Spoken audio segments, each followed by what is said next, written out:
नमस्कार, आप देख रहे हैं देश की बात। मैं हूं आपके साथ तन्वी सक्सेना। रुक करते हैं खबरों का, लेकिन उससे पहले एक नजर डालते हैं इस वक्त की हेडलाइंस पर। दिल्ली में बड़ी उच्च स्तरीय सुरक्षा बैठक, गृह मंत्री अमित शाह बैठक की करेंगे अध्यक्षता। बैठक में मुख्य सुरक्षा मुद्दों पर विस्तार से होगी बातचीत। जम्मू कश्मीर के कुलगाम इलाके में आतंकियों से मुठभेड़, कुलगाम में सुरक्षा बलों और आतंकियों के बीच मुठभेड़ जारी। सुरक्षा बलों को 1 से 2 आतंकियों के छिपे होने की मिली खबर। राहुल गांधी कांग्रेस सांसदों के साथ करेंगे बैठक। कांग्रेस सांसदों की बैठक सुबह करीब 9:30 पर संसद भवन में होगी। संभल सांसद बर्क के घर सुबह सुबह भारी पुलिस फोर्स के साथ पहुंची बिजली विभाग की टीम ने आवास में घुसकर बिजली की जांच पड़ताल की। दिल्ली एनसीआर के कई हिस्सों में छाया घना कोहरा। मौसम विभाग ने न्यूनतम तापमान 7 डिग्री सेल्सियस किया दर्ज।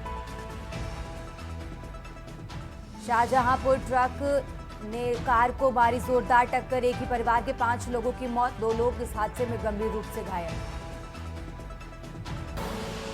आप देख रहे हैं के न्यूज, खबरों का सारथी। और अब रुक करते हैं खबरों का। बात कर रहे हैं दिल्ली की। राजधानी दिल्ली से बड़ी खबर आपको बता रहे हैं। दिल्ली से अहम जानकारी, जहां राहुल गांधी की नागरिकता पर आज सुनवाई होगी। राहुल गांधी की नागरिकता वाली याचिका पर आज सुनवाई होगी। इलाहाबाद हाई कोर्ट करेगा राहुल गांधी की नागरिकता पर सुनवाई। ये बड़ी खबर आपको दिल्ली से बता रहे हैं, जहां केंद्र सरकार आज हाई कोर्ट को नागरिकता पर जवाब देगा। नागरिकता रद्द करने पर केंद्र कोर्ट को देगा जानकारी। ये बड़ी खबर आपको बता रहे हैं दिल्ली से, जहां राहुल गांधी की नागरिकता पर आज सुनवाई होगी। अहम जानकारी आपको बता रहे हैं, जहां नागरिकता रद्द करने पर केंद्र कोर्ट को देगी जानकारी। केंद्र सरकार आज हाईकोर्ट को नागरिकता पर देगा जवाब। ये बड़ी खबर आपको राजधानी दिल्ली से बता रहे हैं, जहां राहुल गांधी की नागरिकता पर आज सुनवाई होगी। राहुल गांधी की नागरिकता वाली याचिका पर आज सुनवाई होगी। इलाहाबाद हाई कोर्ट करेगा राहुल गांधी की नागरिकता पर सुनवाई। ये बड़ी खबर आपको दिल्ली से बता रहे हैं, जहां केंद्र सरकार आज हाई कोर्ट को नागरिकता पर जवाब देगा। नागरिकता रद्द करने पर केंद्र सरकार कोर्ट को देगा जानकारी। ये बड़ी खबर आपको दिल्ली से बता रहे हैं, जहां राहुल गांधी की नागरिकता पर आज सुनवाई।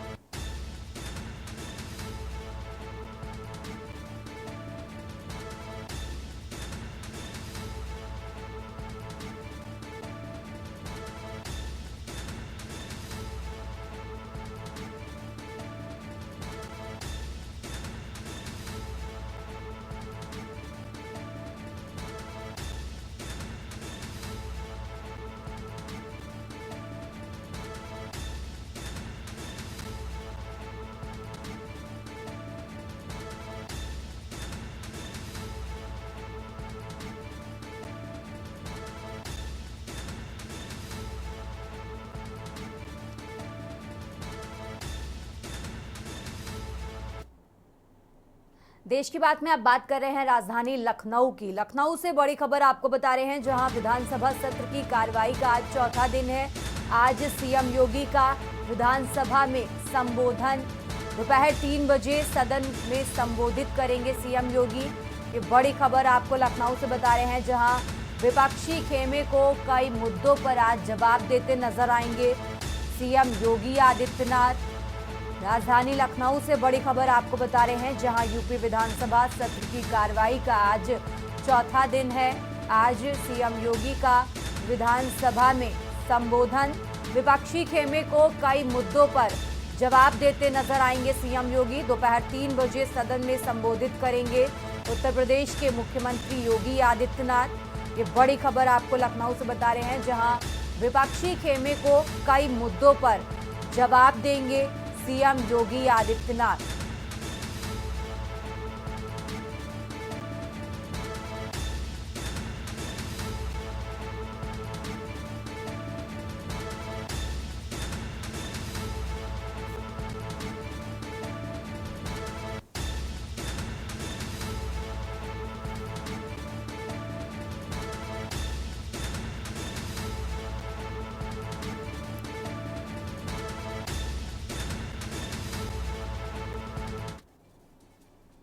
देश की बात में आगे बढ़ते हैं। लखनऊ से एक और बड़ी खबर आपको बताते हैं, जहां अखिलेश यादव की आज बड़ी बैठक है।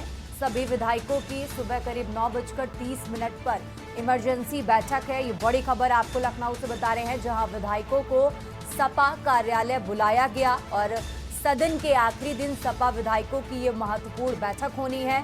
सदन में कार्यवाही को देखते हुए बैठक, ये बड़ी खबर आपको लखनऊ से बता रहे हैं, जहां विधायकों को अखिलेश यादव इस बैठक में दिशा निर्देश देते नजर आएंगे। ये बड़ी खबर आपको लखनऊ से बता रहे हैं, जहां सदन के आखिरी दिन सपा विधायकों की बैठक और इस बैठक में अखिलेश यादव विधायकों को दिशा निर्देश देंगे। अहम जानकारी आपको लखनऊ से बता रहे हैं, जहां इस बैठक में विधायकों को अखिलेश यादव देंगे दिशा निर्देश। तो आज अखिलेश यादव की बड़ी बैठक है। लखनऊ से बड़ी खबर आपको बता रहे हैं, सभी विधायकों की सुबह 9:30 पर इमरजेंसी बैठक बुलाई गई है। विधायकों को सपा कार्यालय बुलाया गया और इस बैठक में विधायकों को अखिलेश यादव देंगे दिशा निर्देश, क्योंकि सदन के आखिरी दिन सपा विधायकों की बैठक है। यह अहम जानकारी आपको बता रहे हैं और विधायकों को सपा कार्यालय बुलाया गया।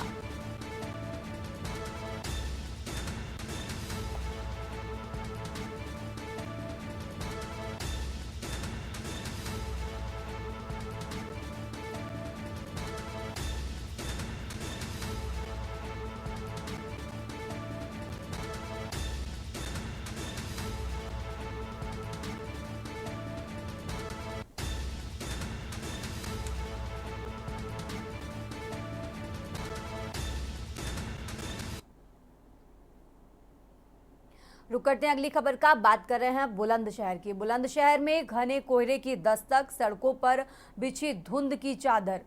ये बड़ी खबर आपको बुलंदशहर से बता रहे हैं, जहां कोहरे ने धीमी रफ्तार की वाहनों की और कोहरा से आमजन की परेशानी बढ़ी है।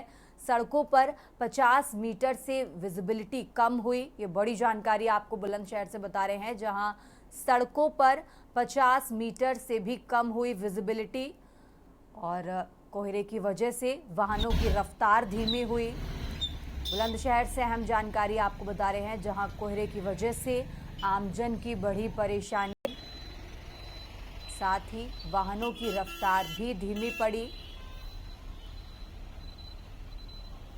तो बुलंदशहर में घने कोहरे की दस्तक, सड़कों पर बिछी धुंध की चादर। लगातार तस्वीरें आपको टीवी स्क्रीन पर दिखा रहे हैं, जहां कोहरे की वजह से वाहनों की रफ्तार धीमी हुई, साथ ही सड़कों पर 50 मीटर से कम हुई विजिबिलिटी। बुलंदशहर से अहम जानकारी आपको बता रहे हैं, जहां कोहरे ने थामी वाहनों की रफ्तार, कोहरे की वजह से आमजन की बढ़ी परेशानी। बुलंदशहर से अहम जानकारी आपको बता रहे हैं, जहां बुलंदशहर में घने कोहरे की दस्तक, सड़कों पर बिछी धुंध की चादर। लगातार तस्वीरें आपको टीवी स्क्रीन पर दिखा रहे हैं, जहां कोहरे की वजह से वाहनों की रफ्तार पड़ी धीमी।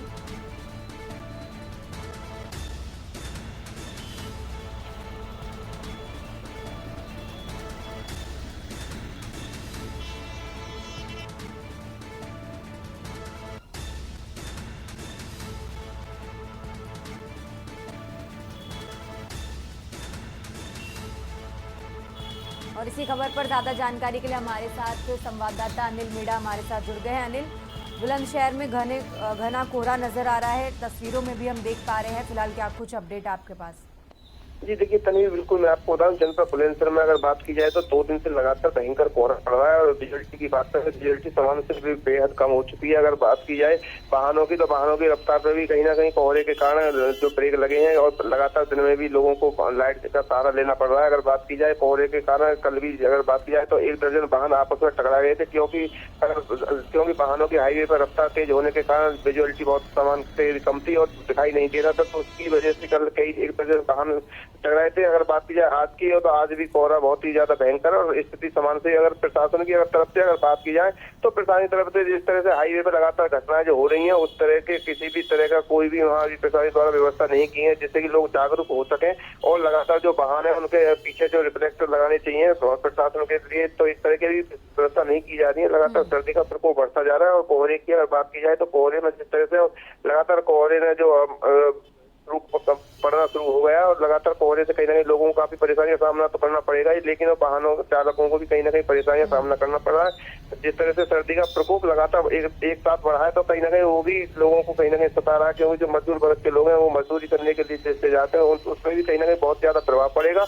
और देखना यह है कि अगर जो प्रशासन को कहीं ना कहीं जिस तरह से अभी जो गरीब तबके जो लोग हैं जो कम्बल की जो सरकार व्यवस्था जो बात कह रही थी बांटने की, अभी तक इस तरह का कोई भी देखने को यहाँ नहीं मिला और लगातार कोहरा जिस तरह बढ़ता जा रहा है, सर्दी का प्रकोप लगातार बढ़ता जा रहा है। तो प्रशासन की तरफ से अभी इस तरह की कोई व्यवस्था ऐसी नहीं देखने को मिली है जिससे कि गरीब लोगों को और जो हाईवे पे लोगों को जागरूक किया जा सके, लोगों को सर्दी से बचाया जा सके और नहीं कहीं अलाई की कोई व्यवस्था देखी जा रही है। तो कहीं ना कहीं प्रशासन लापरवाह बना हुआ है, लेकिन लगातार कोहरे ने अब अपना जो पूरी तरह से कोहरे की आगोश में जनता कोहरे की वजह से वाहनों की रफ्तार भी धीमी पड़ी है। अनिल, बहुत बहुत शुक्रिया आपका तमाम जानकारी हमारे दर्शकों के साथ साझा करने के लिए। और ये बड़ी खबर आपको बुलंदशहर से बता रहे हैं, जहां बुलंदशहर में सड़कों पर बिछी धुंध की चादर।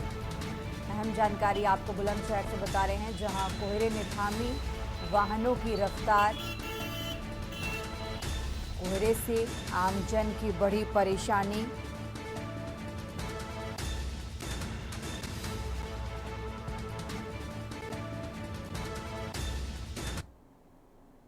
अब बात कर रहे हैं रायबरेली की। रायबरेली से खबर आपको बता रहे हैं, जहां डीएम ने रैन बसेरों का किया निरीक्षण। देर रात डीएम हर्षिता माथुर पहुंची रैन बसेरा जिला अस्पताल के रैन बसेरों का निरीक्षण किया। अहम जानकारी आपको रायबरेली से बता रहे हैं, जहां रैन बसेरों में रुकने वालों से बातचीत की। डीएम, एसडीएम, ज्वाइंट मजिस्ट्रेट मौजूद रहे। ईओ नगर पालिका निरीक्षण में रहे मौजूद। 4 अस्थायी और 2 स्थायी रैन बसेरों की व्यवस्था की गई।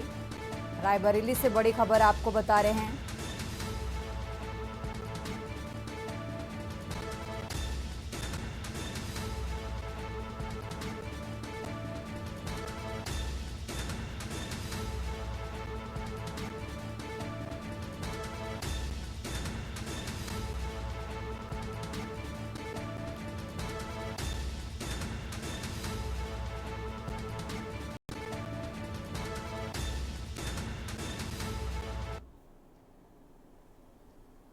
आज मेरे द्वारा एडीएम एफआर और साथ में एसडीएम सदर जो जॉइंट मजिस्ट्रेट हैं उनके द्वारा ईओ नगर पंचायत के साथ में अलाव के जितने भी पॉइंट्स हैं उनका निरीक्षण किया गया है। जो रैन बसेरों की व्यवस्था की गई है उन सभी का निरीक्षण किया गया है और जनपद में निरंतर इसके संबंध में निर्देश दिए गए हैं सभी विभागों को कि कोई भी व्यक्ति जो है उसको ठंड में असुविधा ना हो या बाहर ना सोए, तो एक्टिवली इस पर कार्य किया गया है। रैन बसेरे अच्छी व्यवस्था पाई गई है। जहाँ मैंने इंस्पेक्शन किया है उसमें जो रुके हुए लोग हैं उनसे भी वार्ता की गई, उनसे भी फीडबैक किया कि आज मेरे द्वारा एडीएम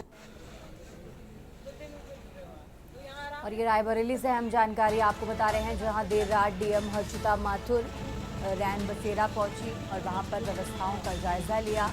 जिला अस्पताल के रैन बसेरों का भी निरीक्षण किया।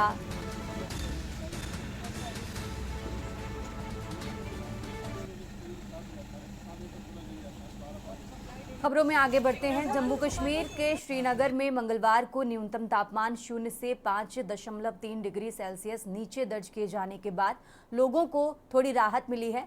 ऐसा इसलिए क्योंकि बुधवार रात शहर में न्यूनतम तापमान 0 से 4 डिग्री सेल्सियस नीचे रिकॉर्ड किया गया था। जम्मू कश्मीर के श्रीनगर में मंगलवार को न्यूनतम तापमान 0 से 5.3 डिग्री सेल्सियस नीचे दर्ज किए जाने के बाद लोगों को थोड़ी राहत मिली है। ऐसा इसलिए क्योंकि बुधवार रात शहर में न्यूनतम तापमान 0 से 4 डिग्री सेल्सियस नीचे रिकॉर्ड किया गया था।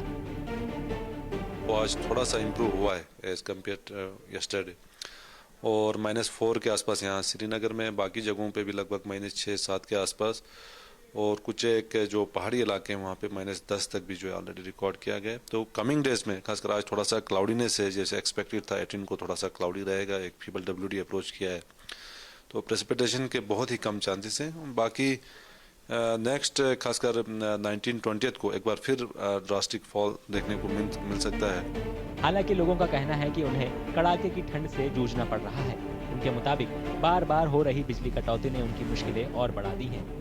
बहुत सर्दी है यहाँ पे। सुबह सुबह हम जिस टाइम निकलते हैं बहुत हाथ पाँव जो है वो इतने कांपते हैं, बात मत पूछो, इतने सर्दी है यहाँ पे। बिजली की भी दिक्कत है, बहुत है बिजली तो चल रही नहीं यहाँ पे, बहुत प्रॉब्लम है। सुबह शाम जिस टाइम हम जाते हैं बिजली की दिक्कतें बहुत आती हैं। दिक्कत बहुत आते हैं, चलने फिरने में बहुत मुश्किलात आते हैं, पानी का प्रॉब्लम आ जाता है, पूरा जम जाता है। हाँ, सवेरे बहुत मुश्किल आ जाता है ज़्यादा। हाँ, सवेरे के वक्त में ज़्यादा मुश्किल आता है। मौसम विभाग ने 26 दिसंबर तक खास तौर से मौसम के खुश्क रहने और 21 और 22 दिसंबर की रात को घाटी के ऊंचे इलाकों में हल्की बर्फबारी का अनुमान जताया है। हालांकि मौसम विभाग के मुताबिक घाटी में न्यूनतम तापमान में और गिरावट आ सकती है और आने वाले दिनों में घाटी के बड़े हिस्से में शीतलहर के हालात बने रहेंगे। देश की बात में फिलहाल वक्त हो चला एक छोटे से ब्रेक का, जल्द हाजिर होंगे। आप देख रहे हैं के न्यूज, खबरों का सारथी। ब्रेक के बाद एक बार फिर से हाजिर हैं और देश की बात में अब बात कर रहे हैं उत्तराखंड की। उत्तराखंड के पौड़ी जिले के गांव तेजी से खाली हो रहे हैं। इसकी सबसे बड़ी वजहों में रोजगार के कम मौके, शिक्षा, स्वास्थ्य देखभाल और उचित बुनियादी ढांचे की कमी है। सुविधाएं न मिलने की वजह से युवा पीढ़ी पलायन के लिए मजबूर हो रही है। पलायन की वजहों की जांच के लिए प्रवासन आयोग की स्थापना की गई, लेकिन इससे भी कोई खास सुधार नहीं हुआ। लोगों का कहना है कि आयोग के अधिकारियों ने इस मुद्दे पर ठीक से जानकारी नहीं जुटाई। ये रिपोर्ट देखिए। उत्तराखंड के पौड़ी जिले के गांव तेजी से खाली हो रहे हैं।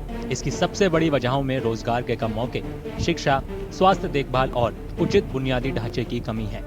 सुविधाएं न मिलने की वजह से युवा पीढ़ी पलायन के लिए मजबूर हो रही है।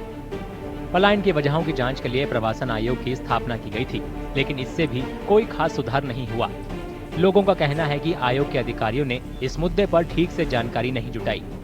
पलायन आयोग की यहाँ पर गठन किया गया था और उम्मीद की जा रही थी कि पलायन आयोग के गठन के बाद जो पलायन लगातार पहाड़ी क्षेत्रों से हो रहा है, मैं पौड़ी की बात करूं, मैं पिथौरागढ़ की बात करूं, जहां पर सबसे अधिक पलायन हुआ है, तो उम्मीद की गई थी कि कहीं ना कहीं पलायन आयोग अपनी एक रिपोर्ट प्रदेश सरकार को देगा, जिसके बाद प्रदेश सरकार उसके ऊपर काम करेगी और क्यों गाँव से लगातार पलायन हो रहा है उस पर गंभीरता से काम किया जाएगा। मगर आप दुर्भाग्य देखिए कि पलायन आयोग का यहाँ पे गठन तो किया गया, मगर जो पलायन आयोग के उपाध्यक्ष थे वो खुद पलायन करके पौड़ी से चले। जैसे कि पलायन आयोग का जो दफ्तर यहाँ खुला हुआ था, भले बाद में इसका नाम चेंज कर दिया गया है, लेकिन ये सिर्फ दफ्तर ही खुला है, इस पर धरातल पर तो कोई काम हुआ नहीं है। जबकि इन लोगों को काम ये दिया गया था कि जो उत्तराखंड से या पौड़ी से जो पलायन हो रहा है उसकी अब रिपोर्ट पेश करेंगे कि क्या कारण होंगे, लेकिन दफ्तर से बाहर लोग कभी निकले नहीं और ये जो अपने काम है ग्राम्य विकास या इन जगह से लेते हैं और एक मोटा माटी जो लिख के और वो अपनी रिपोर्ट शासन को भेज देते। तो ये सिर्फ खाना पूर्ति के लिए एक दफ्तर बनाया गया है और कुछ लोगों को बस यहाँ सरकारी तनख्वाह दी जा रही है, इसके अलावा इस दफ्तर का कोई उपयोग नहीं है। हालांकि अधिकारियों का दावा है कि वे नियमित रूप से सरकार को रिपोर्ट सौंप रहे हैं। इस रिपोर्ट में पलायन के कारणों को बताया गया है और कैसे इसे रोका जाए इसकी सिफारिश भी की गई है। आप लोगों को उस समय जानकारी हुई होगी कि सबसे ज्यादा जो पलायन हुआ है वो हमारे पौड़ी और अल्मोड़ा डिस्ट्रिक्ट में हुआ है। तो अल्मोड़ा पौड़ी डिस्ट्रिक्ट में जो पलायन हुआ है उसको देखते हुए जो हमारी सरकार ने जो है फिर ये हुआ कि हम लोग कैसे पलायन रोकें। तो इस तरह से पलायन रोकने के लिए हमारे द्वारा जो अभी तक उत्तराखंड सरकार को जो है वो 21 जो रिपोर्ट है, जिनमें ग्रामीण क्षेत्रों के सामाजिक आर्थिक विकास को सुदृढ़ करने और पलायन को कम करने के लिए और पलायन को रिवर्स करने के लिए जो है इतनी सिफारिशें जो है वो सरकार को प्रस्तुत कर दी गई हैं। लोगों का आरोप है कि सरकार की नीतियों की वजह से पूरे उत्तराखंड से पलायन हो रहा है। वे आगाह करते हैं कि अगर जल्द ही बुनियादी सुविधाएं और रोजगार के मुद्दे पर सरकार ने ध्यान नहीं दिया तो बहुत से गांव वीरान हो जाएंगे। खबरों में आगे बढ़ते हैं। कड़ाके की ठंड शुरू होते ही उत्तर प्रदेश के इटापा सफारी पार्क प्रशासन ने जानवरों को सर्दी से बचाने के लिए कदम उठाए। पार्क के अधिकारियों के मुताबिक जानवरों के आराम और सुरक्षा के लिहाज से बाड़ों में हीटर, ब्लोअर और बुआल बिस्तर लगाए हैं। ये रिपोर्ट देखिए। कड़ाके की ठंड शुरू होते ही उत्तर प्रदेश के इटावा सफारी पार्क प्रशासन ने जानवरों को सर्दी से बचाने के लिए कदम उठाए हैं। पार्क के अधिकारियों के मुताबिक जानवरों के आराम और सुरक्षा के लिहाज से बाड़ों में हीटर, ब्लोअर और पुआल बिस्तर लगाए गए हैं। जैसे ही ठंड शुरू होती है तो अपना जो टेम्परेचर का, हमारे यहाँ थर्मामीटर सारे हाउसेस में लगे हुए हैं, उनसे रात का टेम्परेचर, सुबह का रेगुलर जो है मॉनिटर किया जाता है। तो और अंदर का टेम्परेचर मेंटेन करने के लिए 15 से 16 डिग्री बना रहे, तो उसके लिए हीटर, ब्लोअर वो लगाए हुए हैं। जो उनके खिड़कियां हैं जहाँ पे भी एयर वेंट है, उनको पॉलीथीन सीट या कैसे करके कटिए लगा के उसको बंद कर दिया जाता है।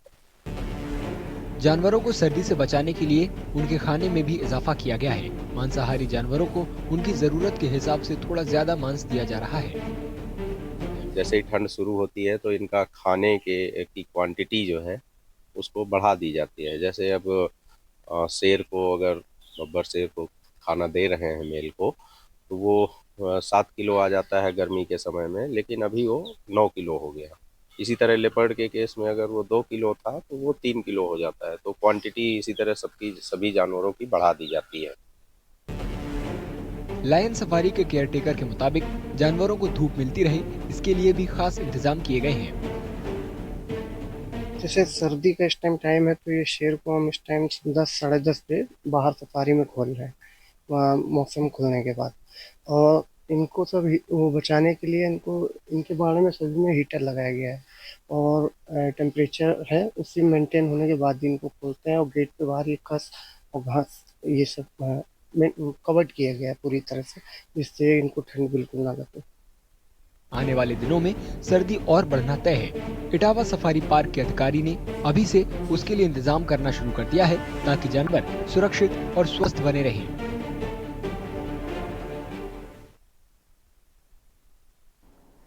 खबरों में आगे बढ़ते हैं। वृंदावन के बांके बिहारी मंदिर प्रबंधन ने श्रद्धालुओं से शालीन कपड़े पहनकर आने की अपील की है। मंदिर प्रशासन ने बैनर लगाए हैं जिनमें साफ तौर पर लिखा गया है कि वृंदावन की पवित्रता और भगवान बांके बिहारी की गरिमा का सम्मान करने के लिए भक्त शॉर्ट ड्रेस पहनकर न आए।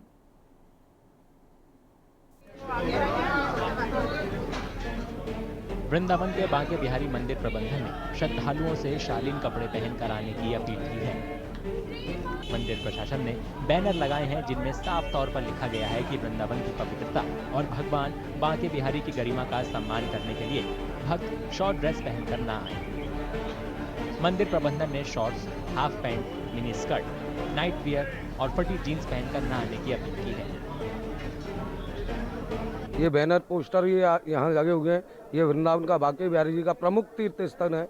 यहाँ पर माता बहनें मर्यादित वस्त्र पहनकर ही आए, क्योंकि यहाँ पर्यटक पिकनिक के लिए नहीं आ रहे हैं। यहाँ तीर्थालु आते हैं, नाना प्रकार के व्यक्ति आते हैं, तो उनकी आस्थाओं को बड़ा क्षुब्ध होता है कि हम यहाँ तीर्थ स्थान करने आए, या यहाँ ऐसी जो महिलाएं आती हैं, माता बहनें आती हैं, जो बेहद ही शर्मनाक वस्त्र पहन के आती हैं, जो मंदिर में उनको बैन होना चाहिए। ये जो आपने पोस्टर देखे, ये उन्हीं माता बहनों के लिए लगे जो अमर्यादित वस्त्र पहन करके वृंदावन आती हैं। बिहारी जी के दर्शन करने पहुंचे कई भक्त मंदिर प्रबंधन की अपील से सहमत नजर आए। उन्होंने भी माना कि कुछ श्रद्धालु वृंदावन में सिर्फ घूमने के लिहाज से आते हैं, जो सही नहीं है।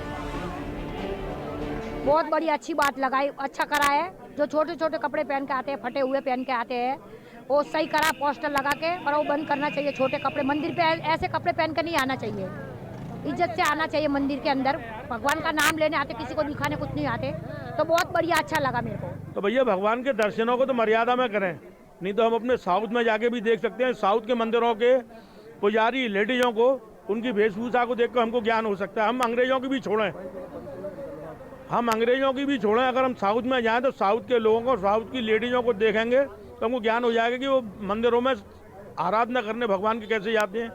हमको वैसे ही जाना चाहिए, सीधी सी बात है। मैं यही कहूँगी, जो भी यहाँ आए अपने वस्त्रों को देखते हुए, जो भी मंदिर परिसर में आए, अपने वस्त्र ऐसे रखें, पूरा ढका शरीर हो। जीन्स पहनो चाहे कुछ पहनो, लॉन्ग टॉप पहनिए, आप लॉन्ग कपड़े पहनिए। जीन्स पहनने के लिए मनाही नहीं होती, लेकिन लोग क्या करते हैं, जीन्स के साथ शॉर्ट टॉप पहन लेते हैं। तो शॉर्ट टॉप मत पहनिए, आप लॉन्ग टॉप पहनिए। वो भी जीन्स भी आजकल पैंट की तरह है। ऐसे आजकल लोग पैंट प्लाजो ये सब पहनते हैं, ये सब बुराई नहीं है, ना सूट में बुराई है ना जीन्स में, किसी कपड़े में बुराई नहीं होती, लेकिन हर इंसान को कपड़े कैरी करने का तरीका होना चाहिए। ड्रेस कोड लागू करने के पीछे मंदिर प्रशासन संस्कृति, धर्म और परंपरा की बात कह रहा है। मंदिर प्रशासन की अपील है कि सभी श्रद्धालु ड्रेस कोड का पालन करें, जिससे वृंदावन की धार्मिक मर्यादा बनी रहे।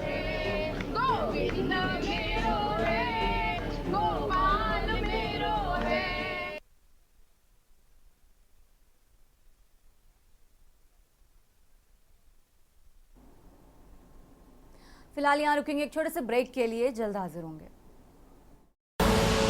आप देख रहे हैं के न्यूज, खबरों का सारथी। ब्रेक से वापस आ चुके हैं, रुक करते हैं खबरों का। और अब खबर आपको बता रहे हैं लखनऊ से। राजधानी लखनऊ से अहम जानकारी आपको बता रहे हैं।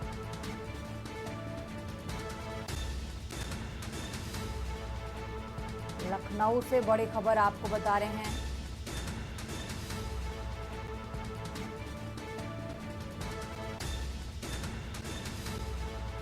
जहां उत्तर प्रदेश के मुख्यमंत्री योगी आदित्यनाथ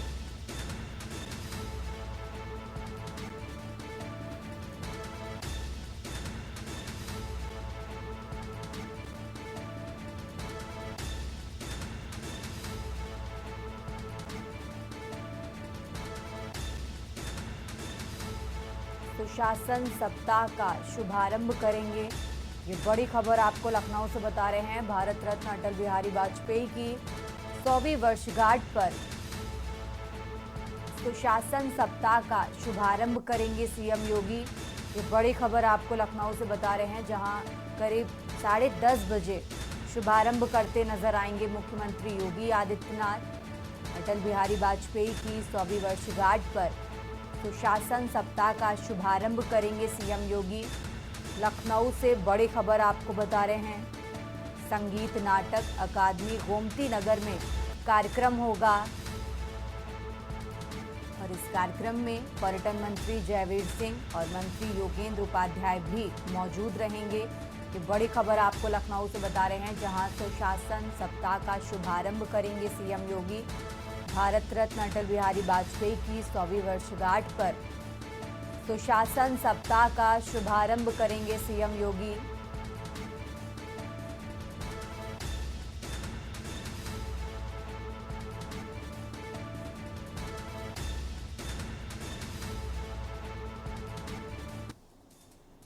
रुक करते हैं अगली खबर का। लखनऊ से एक और बड़ी खबर आपको बताते हैं। राजधानी लखनऊ से एक और बड़ी खबर आपको बताएंगे, लेकिन उससे पहले रुक करते हैं रायबरेली का। रायबरेली से खबर आपको बताते हैं, जहां होल्डिंग्स लेकर पैदल मार्च करते लखनऊ पहुंचे कार्यकर्ता अधिकारियों की लापरवाही को लेकर सीएम से गुहार लगाएंगे और सरकारी जमीनों पर भूमाफियाओं का कब्जा, पीड़ितों का ये कहना है। ये बड़ी खबर आपको रायबरेली से बता रहे हैं, जहां पीड़ितों ने कहा कि सरकारी जमीनों पर भूमाफियाओं का कब्जा, शिकायत करने के बाद उल्टा अधिकारी धमका रहे, ये भी कहा। और साथ ही एसडीएम सिद्धार्थ चौधरी भूमाफियाओं को संरक्षण दे रहे हैं, ये भी आरोप लगाया। भूमाफियाओं के खिलाफ धरना भी दे चुके हैं पीड़ित। ये बड़ी खबर आपको रायबरेली से बता रहे हैं, जहां सीएम योगी से मिलने पैदल निकला शिकायतकर्ता। होल्डिंग्स लेकर पैदल मार्च करते लखनऊ जा रहा शिकायतकर्ता। ये बड़ी खबर आपको रायबरेली से बता रहे हैं, जहां अधिकारियों की लापरवाही को लेकर सीएम से गुहार लगाई। सरकारी जमीनों पर भूमाफियाओं का कब्जा, पीड़ित ने कहा। साथ ही पीड़ित ने ये भी कहा कि अधिकारी शिकायत करने पर उल्टा धमका रहे।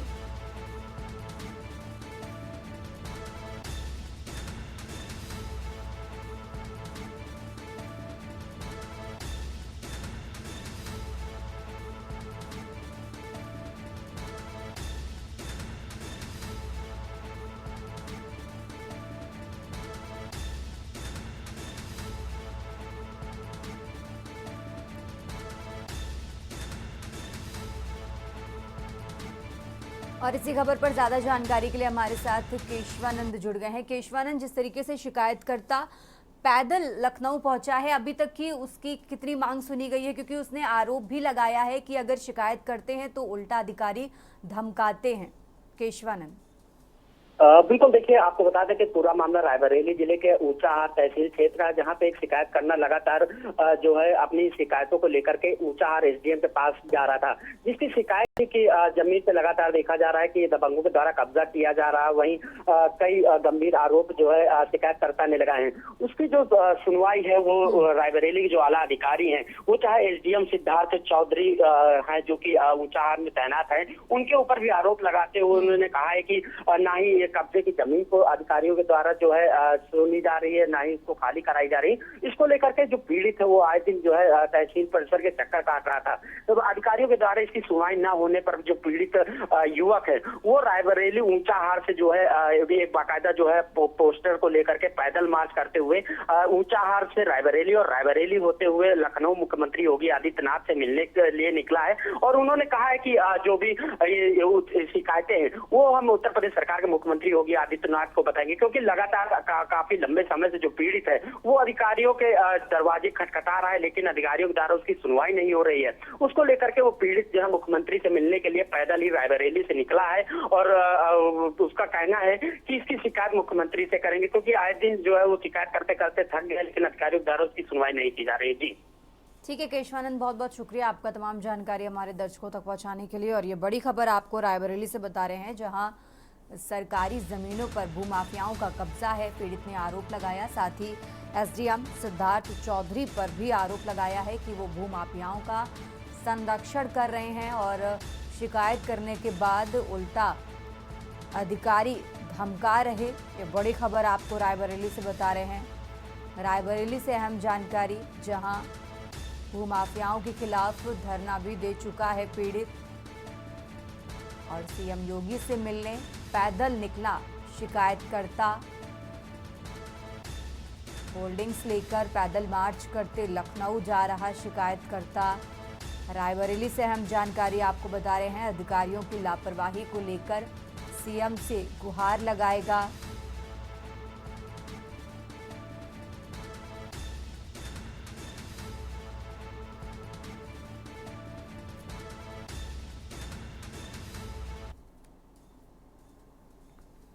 खबरों का सिलसिला लगातार जारी है, फिलहाल यहाँ लेंगे एक छोटा सा ब्रेक। आप देख रहे हैं के न्यूज़ खबरों। ब्रेक से वापस आ चुके हैं, रुक करते हैं खबरों का। बात कर रहे हैं बांदा की। बांदा से खबर आपको बता रहे हैं, जहां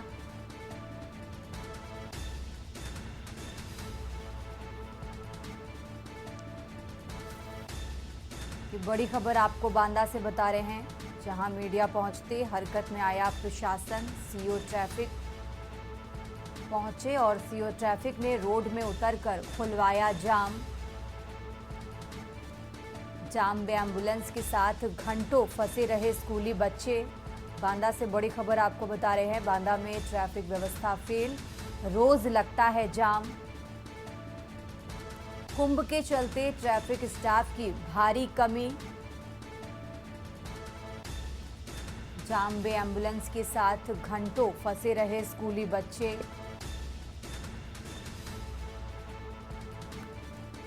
बांदा में ट्रैफिक व्यवस्था फेल, रोज लगता है जाम।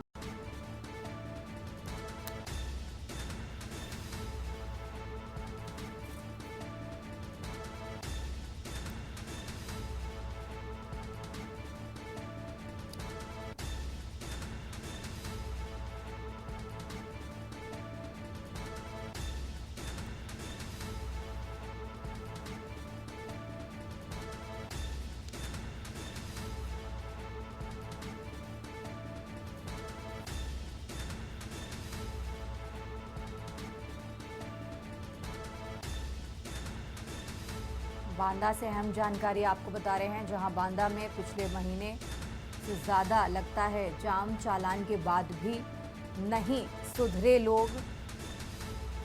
ट्रैफिक व्यवस्था फेल और जाम से लोग परेशान। बांदा से खबर आपको बता रहे हैं, पुराने ओवरब्रिज पर लगा जाम, 2 एम्बुलेंस भी फंसी। मीडिया पहुंचते हरकत में आया प्रशासन। सीओ ट्रैफिक पहुंचे, सीओ ट्रैफिक ने रोड में उतरकर खुलवाया जाम।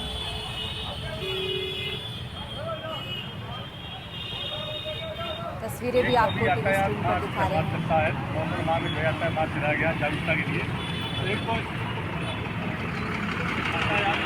पालन करने की जरूरत है। ये तो आम आदमी का चला रहा है, ओवरटेक ना करे तभी जो है जाम से रुका जा सकता है। एक दूसरी बात, जब डिवाइडर लगाने की कोशिश की जा रही है, जिससे आदमी ओवरटेक ना कर पाए उसके बारे में विचार करके जो खुलवाया जाएगा। हम इस समय खड़े हैं बांदा के ओवरब्रिज के ऊपर और आप देख पा रहे हैं कितना भीषण जाम लगा हुआ है। और जाम की स्थिति ये है कि आप दूर तक लाइनें लगी हैं। हालांकि अभी यहाँ पर 2 एम्बुलेंस फंसी थी जिन्हें ट्रैफिक विभाग ने लगातार काफ़ी प्रयास के बाद उन्हें निकाला है। हालांकि जैसे ही सूचना यहाँ पर जाम की मिली है, यहाँ सीओ ट्रैफिक भी पहुँच गए हैं और यहाँ पर ट्रैफिक विभाग भी जो कहीं दूर था वो भी यहाँ करके ट्रैफिक व्यवस्था को यहाँ पर क्लियर करने के लिए मौके पर पहुँच चुका है। लेकिन अगर बांदा के ट्रैफिक व्यवस्था की बात करें तो ये पूरी तरीके से फेल नजर आ रहा है। बांदा में दिन भर कहीं ना कहीं भारी जाम की स्थिति बनी हुई है। इस जाम से निपटने के लिए प्रशासन ने कोई पुख्ता इंतजाम नहीं किए हैं, जिसके चलते ये स्थितियाँ लगातार बनी है। बच्चे, स्कूल के बच्चे यहाँ पर फंसे हुए हैं या आने जाने वाले राहगीर भी। क्या स्थिति होगी ये तो प्रशासन ही जाने, लेकिन जिस तरीके से यहाँ जाम लग रहा है उस पर ये कह पाना मुश्किल है कि यह जाम आगे 1-2 घंटे तक घूर पाएगा या नहीं।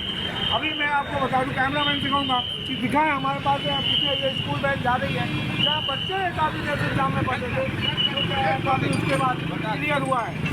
बांदा से 9-0 से के न्यूज़ के लिए भगत सिंह।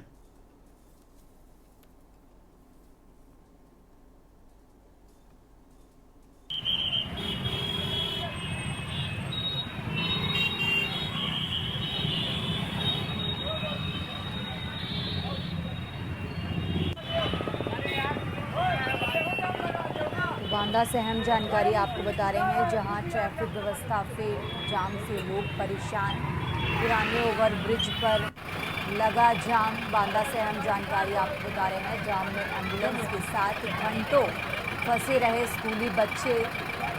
बांदा में ट्रैफिक व्यवस्था फेल, रोज लगता है जाम। बांदा से अहम जानकारी आपको बता रहे हैं, जहां कुंभ के चलते ट्रैफिक स्टाफ की भारी कमी। बांदा में पिछले महीने सबसे ज़्यादा काटे गए चालान।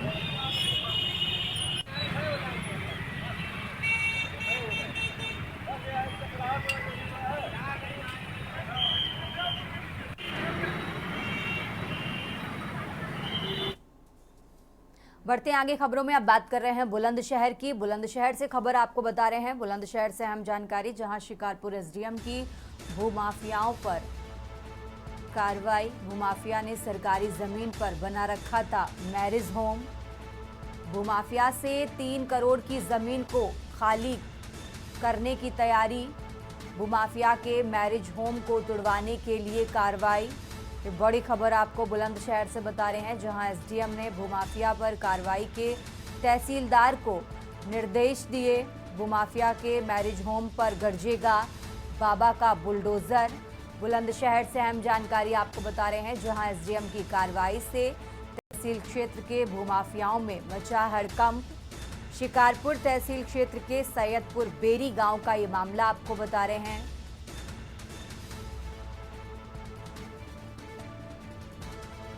बुलंदशहर से अहम जानकारी।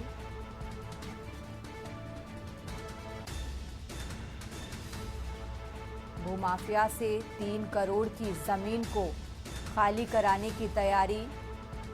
भूमाफिया के मैरिज होम को तुड़वाने के लिए कार्रवाई। बुलंदशहर से अहम जानकारी आपको बता रहे हैं।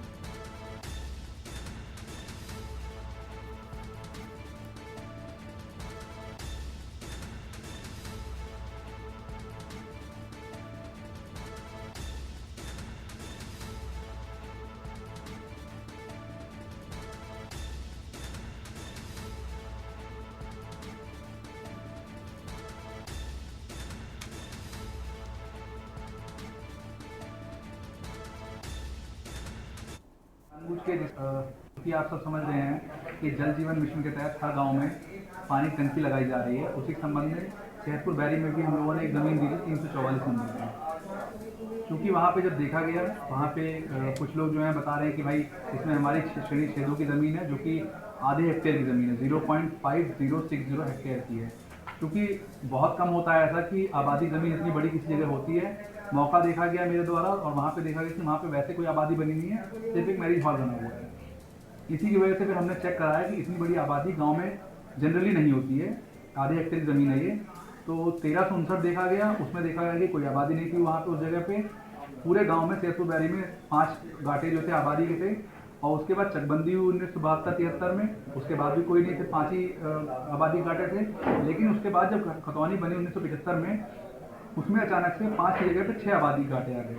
और ये जो आधे हेक्टेयर ज़मीन है, इसको इन्होंने त्रुटिवश या गलती से या जानबूझ के जो भी उस टाइम कर्मचारी रहे होंगे, उन्होंने आधे हेक्टेयर ज़मीन को श्रेणी 6-2 की आबादी में डाल दिया। क्योंकि आप सब समझ रहे हैं कि जल जीवन।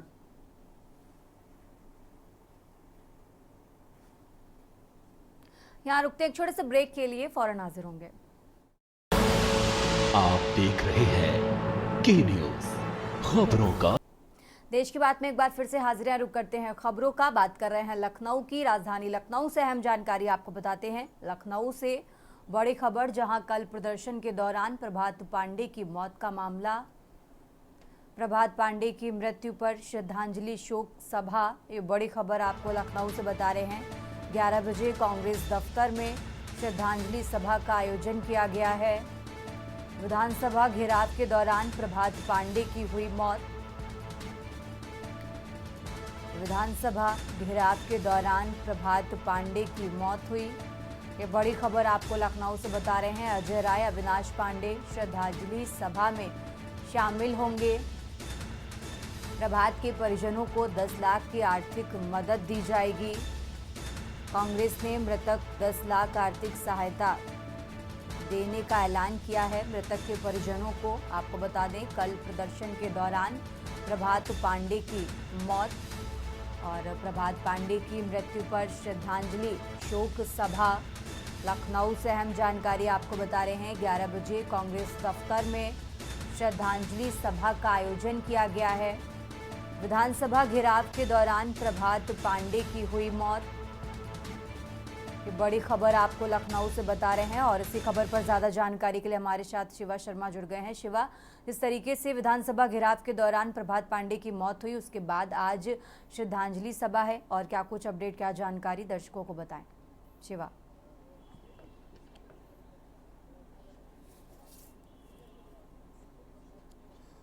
देखिए, लगभग 12 घंटे से ऊपर का समय बीत चुका है और प्रभात पांडे की मौत के मामले में हुसैनगंज थाने में अज्ञात लोगों के खिलाफ हत्या की धारा में एफआईआर दर्ज हुई है। और अब पुलिस टीम विवेचक के साथ कांग्रेस पार्टी कार्यालय पहुंची और घटनास्थल का निरीक्षण कर रही है कि प्रभात पांडे किन परिस्थितियों में कांग्रेस कार्यालय पहुंचा और किस तरीके से कहां पर रुका था, किन किन लोगों से उसकी मुलाकात हुई थी। तो तमाम पुलिस के अधिकारी फॉरेंसिक टीम के साथ कांग्रेस पार्टी कार्यालय के अंदर घटनास्थल का निरीक्षण कर रहे हैं।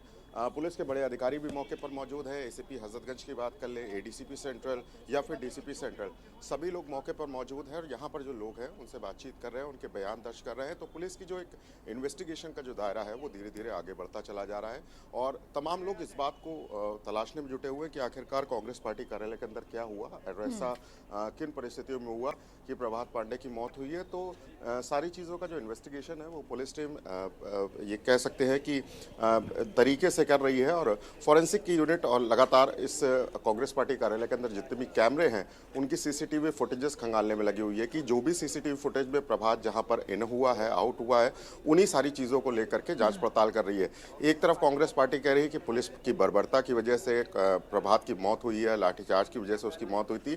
तो वहीं इस पूरे मामले पर संदिग्धता के आधार पर इस पूरी हत्या की एफआईआर को दर्ज किया गया है और परिजन इस बात को लगातार कह रहे हैं कि प्रभात किस तरीके से कांग्रेस पार्टी कार्यालय पहुंचा, पुलिस इस चीज़ की जांच करे और अगर उसकी हत्या हुई है तो इस पूरे मामले में इन्वेस्टिगेशन की जो भागदौड़ है वो आगे बढ़ाए। और ज़रूर इस मामले में देखना होगा कि जब पोस्टमार्टम रिपोर्ट आगे आएगी, क्योंकि कल देर रात वीडियोग्राफी का पैनल और डॉक्टर के पैनल के साथ एक पोस्टमार्टम हुआ है और पोस्टमार्टम रिपोर्ट जब आएगी तो ज़रूर चीज़ें और भी ज़्यादा क्लियर होगी। बिल्कुल, और जिस तरीके से मृतक के जो चाचा हैं उनका भी स्टेटमेंट सामने आया था शिवा। यहाँ से ही ले जाया गया था हॉस्पिटल, और हॉस्पिटल में ही डॉक्टरों ने ब्रॉड डेड घोषित किया था, जिसके बाद से ही पूरे मामले पर पुलिस शिवा, हमारी आवाज़ आप तक आ रही है? ये जो बात को दिया गया है जी जी, जिस तरीके से मृतक के चाचा का भी स्टेटमेंट सामने आया, उन्होंने भी बोला, उसके बाद क्या पुलिस के आला अधिकारियों की तरफ से अभी तक कुछ कहा गया है परिजनों के लिए खास तौर पर? पूरे मामले पर जांच कर रही है, और यहाँ पर भले ही कांग्रेस आज देखिए, पुलिस हर बात से एक बार ये कह रही है कि इस पूरे मामले में अज्ञात के खिलाफ जो हत्या की धारा है उसमें एफआईआर दर्ज कर ली है। तो तमाम जो इन्वेस्टिगेशन का दायरा है तो धीमे धीमे ज़रूर आगे बढ़ाएंगे और ये ज़रूर जानने की कोशिश करेंगे कि गोरखपुर में रहने वाला जो व्यक्ति था, जो प्रभात पांडे था, वो आखिरकार लखनऊ कैसे पहुंचा, और लखनऊ में आने के बाद जो कांग्रेस का कल एक बड़ा प्रदर्शन था, विधानसभा घेराव की तैयारी थी, उसमें वो कैसे शामिल हुआ, कौन लोग उसके साथ आए थे। और परिजन को इस बात की बिल्कुल भी जानकारी नहीं है कि आखिरकार प्रभात पांडे कांग्रेस पार्टी कार्यालय किसके साथ पहुंचा, कैसे पहुंचा, लगाया कि उसके साथ कोई अनहोनी होने की आशंका जताई है। शिवा,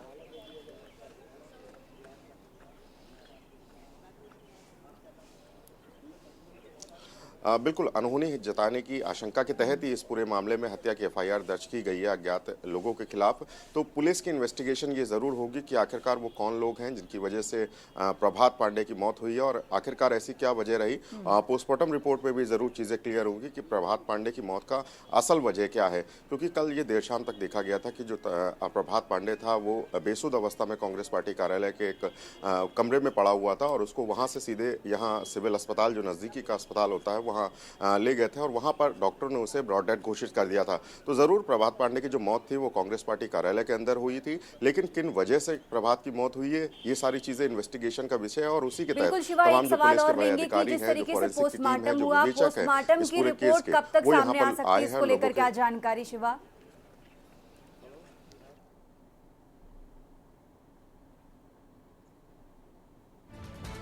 ये बड़ी खबर आपको लखनऊ से बता रहे हैं। राजधानी लखनऊ से अहम जानकारी, जहां विधानसभा घेराव के दौरान प्रभात पांडे की मृत्यु पर श्रद्धांजलि सभा का आयोजन किया गया है। इस बुलेटिन में फिलहाल इतना ही। आप देखते रहिए के न्यूज़ इंडिया।